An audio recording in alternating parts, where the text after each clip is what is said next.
बढ़ चुकी हैं और अगर यही सूरत हाल 2 महीने मजीद बरकरार रही तो भारत के तमाम तर फ्लाइट टिकट्स 20% से भी ज़ायद बढ़ जाएंगी, जो कि 2 सेक्टर्स पर बहुत ज़्यादा असर अंदाज होंगी।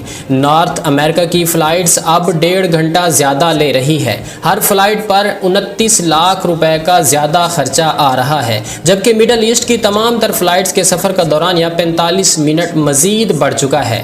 हर फ्लाइट्स पर 5 लाख का एक्स्ट्रा खर्चा आ रहा है। एयर इंडिया ने भारतीय सरकार से भी मदद मांगी है। भारतीय सरकार इसके लिए मुतबादिल रूट्स और टैक्स रिलीफ सपोर्ट फराहम कर रही है। इसमें चाइना के ऊपर से जाने वाले रूट्स को भी शामिल किया जा रहा है। तो दोस्तों, जब भारत ने ये कहा कि हम पाकिस्तान का पानी बंद कर देंगे तो पाकिस्तान ने सही कहा था कि हम तुम्हारी सांस बंद कर देंगे। नाज़रीन, इस मसले का मुस्तकिल हल आपके लिहाज से क्या होना चाहिए, कमेंट सेक्शन में अपनी राय का इजहार ज़रूर कीजिए।